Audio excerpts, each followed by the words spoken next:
नमस्कार, India news देख रहे हैं आप। मैं गरिमा श्रीवास्तव आपके साथ। राजनीति में कब कहां क्या हो जाए मासूम जनता तो समझ ही नहीं सकती। जिस कुर्सी पर सीएम बनाना जनता को तय करना चाहिए, जो जनता तय करती थी, आजकल अलग अलग पार्टियां उस जगह पर बैठने वाले को अपने हिसाब से तय कर लेती हैं और कभी भी बदल देती हैं।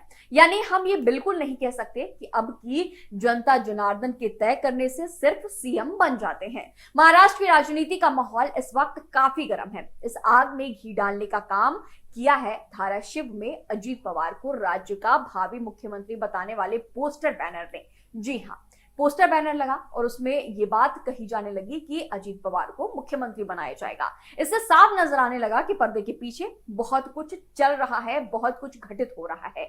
वहीं दूसरी तरफ नागपुर में देवेंद्र फडणवीस के बैनर भी दिखाई पड़े। यहां फडणवीस को महाराष्ट्र का भावी मुख्यमंत्री बताने वाले बड़े बड़े पोस्टर लगे हैं। अब सीधा सवाल उठ रहा है कि क्या फडणवीस शिंदे की जगह लेने वाले हैं? क्या शिंदे सीएम की कुर्सी छोड़ने वाले हैं? चलिए अब एक नजर डालते हैं महाराष्ट्र की राजनीति की उठापटक पर और आपको भी वहां के ताजा हालात से रूबरू करा देते हैं। राजनीतिक घमासान के बाद इसे तेज करने का काम एनसीपी के राष्ट्रीय प्रवक्ता क्लाइड क्रास्टो ने किया है। इस पोस्टर वॉर के बाद उनका एक ट्वीट सामने आया। इसमें उन्होंने लिखा कि मुख्यमंत्री एकनाथ शिंदे 3 दिन की छुट्टी पर हैं। वो परेशान है क्योंकि बीजेपी आलाकमान ने शिंदे को कथित तौर पर उप मुख्यमंत्री देवेंद्र फडणवीस से अपने पदों की अदला बदली करने के लिए कह दिया है। उनका दावा है कि इसी वजह से वो नाखुश हैं और छुट्टी पर चले गए हैं। वहीं इन सबके बीच बीजेपी प्रदेश अध्यक्ष चंद्रशेखर बावनकुले ने कहा कि पोस्टर लगते रहे हैं लेकिन हमारे मुख्यमंत्री एकनाथ शिंदे ही हैं। वो काफी अच्छा काम कर रहे हैं। राजनीतिक माहौल में गहमा गहमी उस वक्त देखने को मिल रही है जब सुप्रीम कोर्ट से शिंदे से जुड़े मामले का फैसला कभी भी आ सकता है। ऐसे में शिंदे का अचानक छुट्टी पर जाना कई सवाल खड़े कर दे रहा है।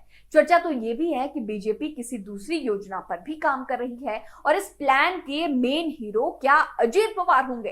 इस तरह के कई सवाल राजनीतिक गलियारों में उठाए जा रहे हैं। अजीत पवार जिस तरह के बयान देते हैं और हाल ही में महाराष्ट्र में एक एनसीपी का बड़ा कार्यक्रम रहा और उसमें अजीत पवार शामिल नहीं हुए तो और भी तरह तरह की बातें सामने आने लगी। लगातार अजीत पवार के सत्ताधारी पार्टी में शामिल होने की चर्चाएं तेज चल रही हैं। हालांकि वो खुद इन बातों को लेकर अफवाहें बता चुके हैं और उसे खारिज कर चुके हैं, लेकिन उनका गुपचुप तरीके से बैठके करना किसी और तरफ ही इशारा कर रहा है। आगे महाराष्ट्र में सत्ता की कुर्सी पर कौन बैठेगा? क्या वो बदल दिया जाएगा या फिर शिंदे ही मुख्यमंत्री का पदभार संभालेंगे? इससे जुड़ी हर जानकारी, हर ताजा अपडेट, महाराष्ट्र की राजनीति की हर ताजा जानकारी आप सभी तक पहुंचाएंगे। बने रहिए इंडिया न्यूज के साथ। धन्यवाद।